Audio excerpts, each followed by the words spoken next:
Student, पाँचवें chapter का अब मैं आपको आज नवा लेक्चर बताऊंगा। नवे लेक्चर में जो टॉपिक हमने सेलेक्ट किया है, नवे लेक्चर का जो टॉपिक है उत्परिवर्तन म्यूटेशन। ये बड़ा इंटरेस्टिंग टॉपिक होगा, इसको आप ध्यान से सुनिए, बहुत इम्पोर्टेंट भी है। ये अक्सर परीक्षाओं में पूछा जाता है। ह्यूगो डी व्रीज के अनुसार किसी जातीय पादपों और जंतुओं में आकस्मिक विभिन्नताएं उत्पन्न हो जाती हैं जिन्हें उत्परिवर्तन कहते हैं, और ह्यूगो डी व्रीज को ही जनक भी कहा जाता है।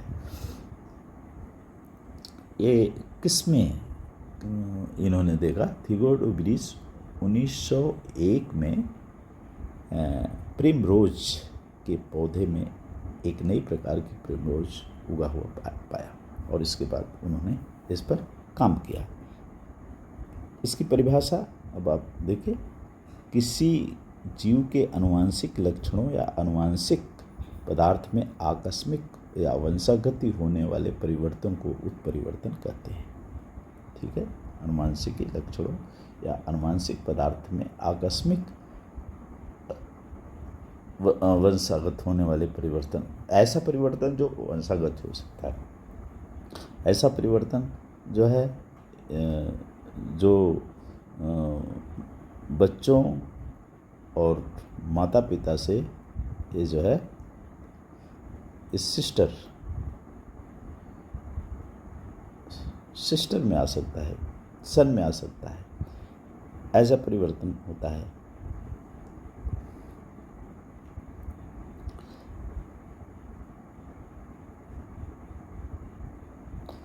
और उत्परिवर्तन के प्रकार देखिए, इस क्रोमोजोल उत्परिवर्तन और जीन दो प्रकार का होता है। अब हम गुणसूत्रीय उत्परिवर्तन देखते हैं। गुणसूत्र में क्या होता है? गुणसूत्र की संख्या में परिवर्तन, गुणसूत्र के जीन की संख्या में परिवर्तन। ठीक है, इसमें किसी निश्चित होती है, हर जीव की गुण संख्या क्या होती है? निश्चित होती है। ये दो युग्मकों में होते हैं।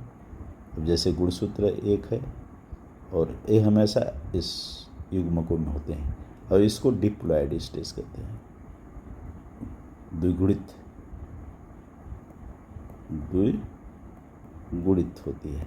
ये हर जीव में, जीव के सामान्य कोशिकाओं में ऐसे जीन गुणसूत्र होंगे, और इसके गैमिट में अर्थात स्पर्म या ओवम में ये सिंगल रह जाता है, सिंगल हो जाता है। इसको हैप्लॉयड कहते हैं, अगुणित। तो इस प्रकार से गुणसूत्र देखें, विभाजन के समय उन गुणसूत्रों में परिवर्तन आ जाता है, और ये परिवर्तन दो प्रकार का हो सकता है। जब विभाजन होता है इनका, जब जो है सामान्य कोशिका से जब ये गैमिट बनाने के लिए जाते हैं तो उस समय परिवर्तन होता है। और परिवर्तन किस तरह का होता है? देखिए, ए सुगुणिता या यूप्लाइडी कहते हैं। इसमें क्या होता है? गुणसूत्र अगुणित सेट में संपूर्ण रूप से वृद्धि होती है, इसे यूप्लाइडी कहते हैं, बढ़ जाता है यूप्लाइडी। और इस प्रकार के जीवों को प्लाइड जीन वो कहते हैं जीव। सत्य बहुगुणता भी कहते हैं इसे, सत्य बहुगुणता।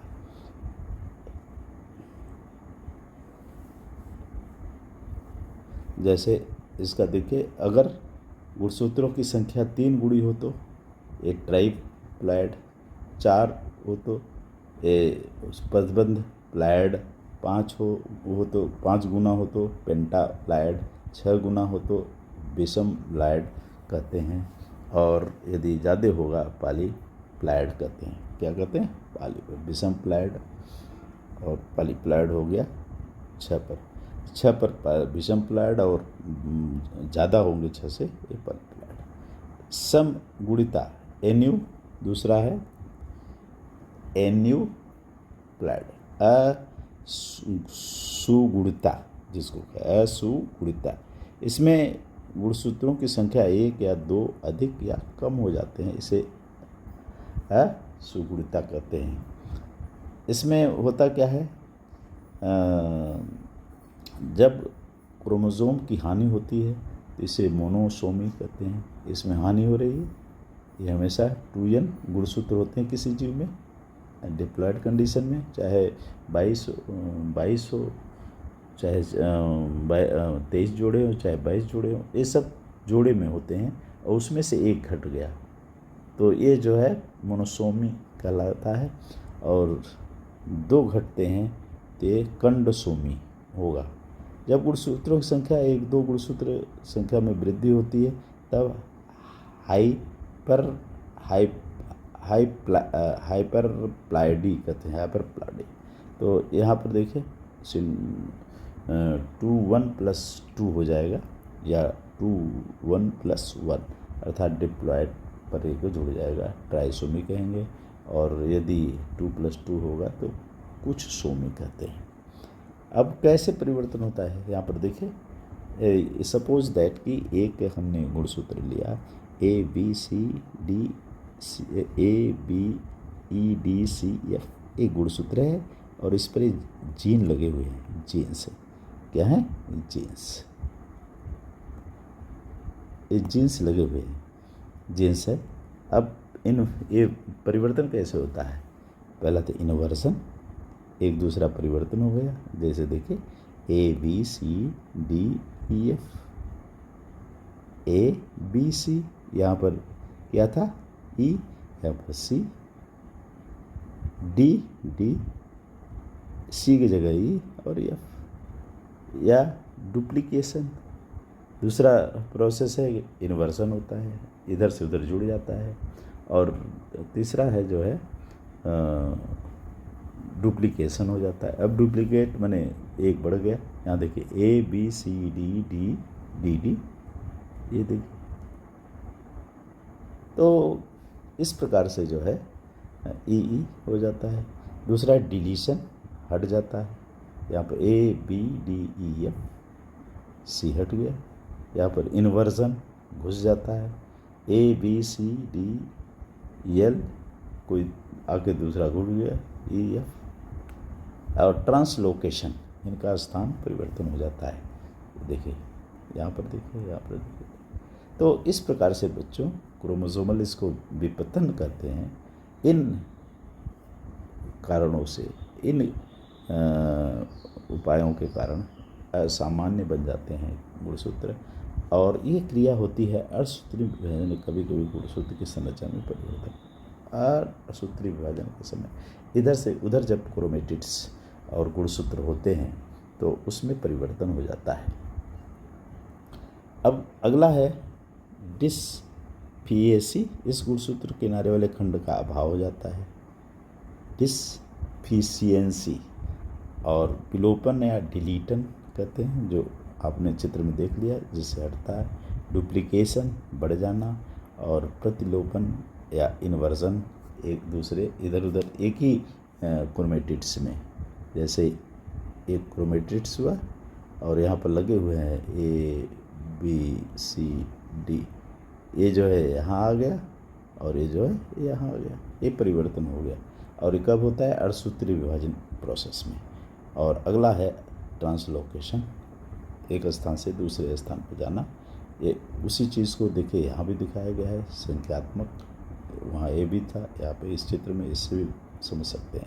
अगला है जीन या बिंदु उत्परिवर्तन, जीनी उत्परिवर्तन, बिंदु उत्परिवर्तन। इसमें जीन की रासायनिक संरचना, अभी तक तो आपने देखे क्रोमोसोम्स, जीन का इधर उधर, क्रोमेटिड्स टूटा, दूसरे क्रोमेटिड्स गुणसूत्र के उसमें जाके लग गया।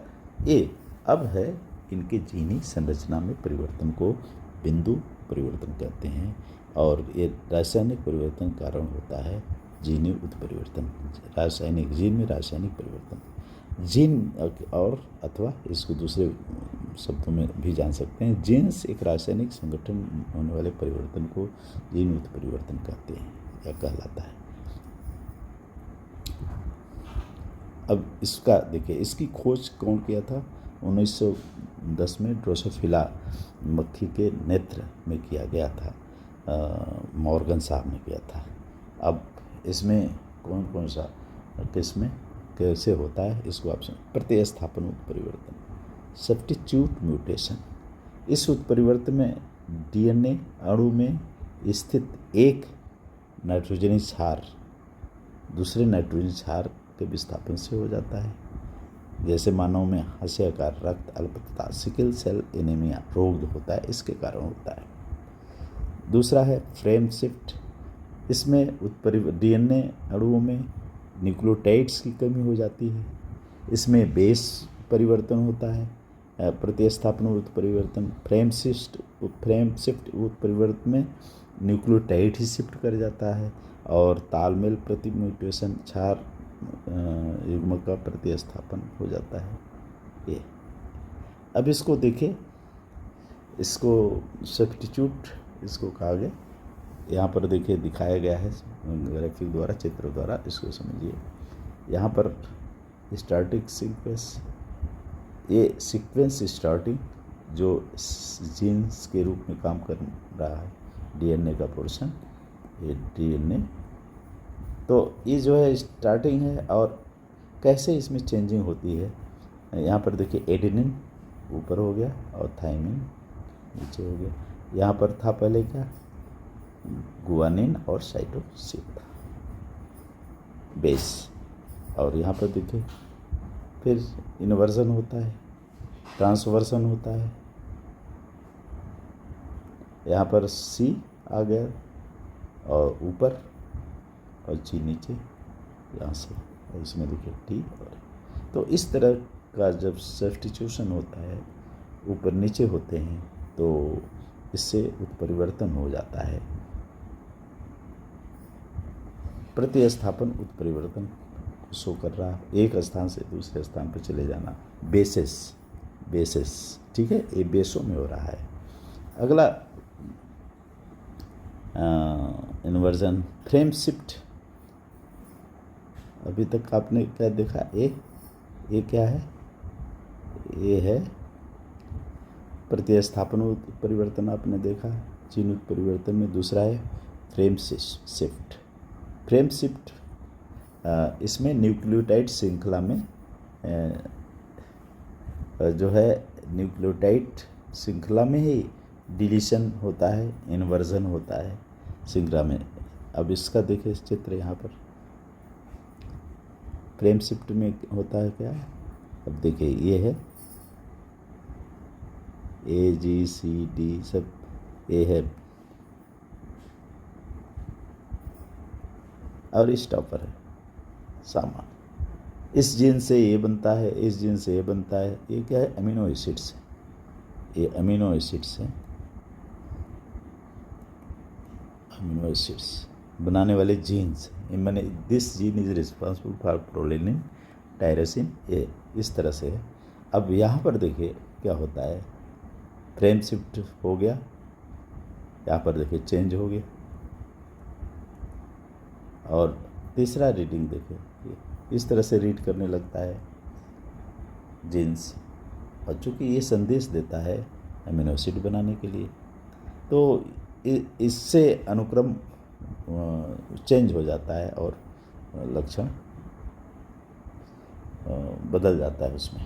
नेक्स्ट आता है उत्परिवर्तन के कारण। अभी कारण क्या हो सकता है उत्परिवर्तन, भौतिक रासायनिक उत्परिवर्तन मुख्य कारण, भौतिक और रासायनिक बल के कारण उत्परिवर्तन। भौतिक रसायन आजकल भौतिक है, यूवी लाइट है, तमाम चीज़ों का प्रभाव पड़ने पर जीन में परिवर्तन हो जाता है, शिफ्टिंग हो जाती है। एक्सरे और पथरक्षी उत्परिवर्तन के कारण होता है। इनका प्रयोग होता है रोगों के जानने में। सूत्र युग्मन की असफलता के कारण होता है। जनन कोशिका चक्र सामान्य तापक्रम बढ़ना घटना उसके कारण होता है। ये सब बड़े नाजुक चीज़ हैं, जिसके कारण उसमें ज़रा से भी परिवर्तन होता है किसी चीज़ में तो परिवर्तन का रिजल्ट बन जाता है। इसका महत्व क्या है, देखिए, नए गुण की उत्पत्ति हो जाती है, विकास में इसका बड़ा योगदान है।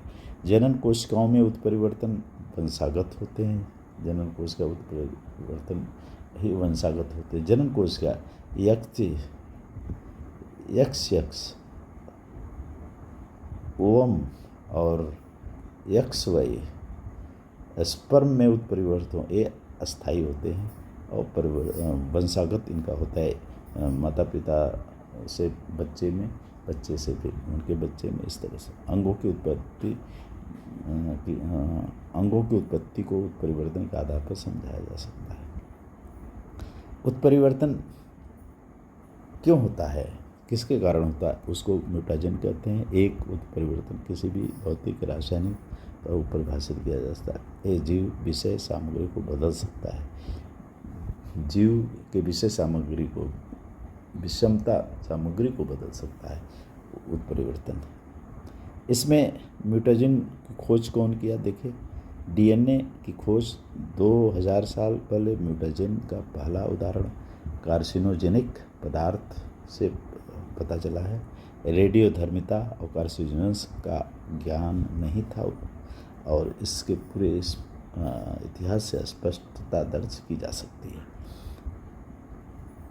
म्यूटाजन के प्रकार देखिए, भौतिक mutagen x ray, gamma rays, alpha किरणें, आयनकारी किरण शामिल है। ये यदि इससे शरीर को जीव क्रॉस करता है या ये जीव पर पड़ता है तो उत्परिवर्तन हो जाता है, म्यूटेशन क्रिया हो जाती है। और रासायनिक परिवर्तनजन ये केमिकल म्यूटेशंस है, जिससे आर्सेनिक, निकेल, क्रोमियम इन तत्वों के प्रभाव कारण भी जो है उत्परिवर्तन होता है। जैविक उत्परिवर्तनजन, जैविक में क्या है, मिसालो ट्रांसपोजन, वायरल ये शामिल है म्यूटेशन। ये सभी जो है हेलोबैक्टर पाइलेस कुछ बैक्टीरिया पेट के कैंसर के विकास के जोखिम बढ़ा देते हैं। पेट में कैंसर एक अनुवांशिकी रोग भी होता है। म्यूटाजन का प्रभाव, इनका प्रभाव देखिए, म्यूटाजन ऐसे पदार्थ जो किसी जीव की विषमता सामग्री कारण, इसलिए उन्हें जीनोटॉक्सिक कहा जाता है। ज़्यादातर शाकाहारी कार्सिनोजेनिक जुड़ाव को उत्तेजित कर सकते हैं, कुछ जीनों के कार्यों को खराब कर सकते हैं और अपनी वरीयता की एक पूरी जीन की सवारी कर सकते हैं, जिससे विभिन्न चिकित्सा परिस्थितियाँ उत्पन्न हो जाती हैं। इस तरह से वैज्ञानिक दृष्टिकोण प्रमाणित नहीं किया जा सकता। अधिकांश दृश्यों में प्रभाव को वैज्ञानिक प्रमाणित नहीं किया जा सकता। उदाहरण के लिए जीव एक्सोजोन कार्सिनोजेनिक प्रभाव प्रदर्शित करने वाला म्यूटाजन दूसरा जीव के लिए सही नहीं हो सकता। ये जो है वैज्ञानिक दृष्टिकोण से प्रमाण कुछ कार्सिनोजन का, कुछ म्यूटाजन का नहीं हो पा रहा है। इस प्रकार से हमने देखा कि जो बच्चों, ये म्यूटाजन का यहीं पर लेक्चर हम ख़त्म करते हैं और इसको आप बढ़िया से तैयारी करिए, नोटबुक बनाइए, नोटबुक पर उतारिए इसको और मेरे चैनल को सब्सक्राइब और लाइक कीजिए। अब आपसे हम अपने अगले लेक्चर में, इस पार्ट के अगले लेक्चर में मिलेंगे। धन्यवाद।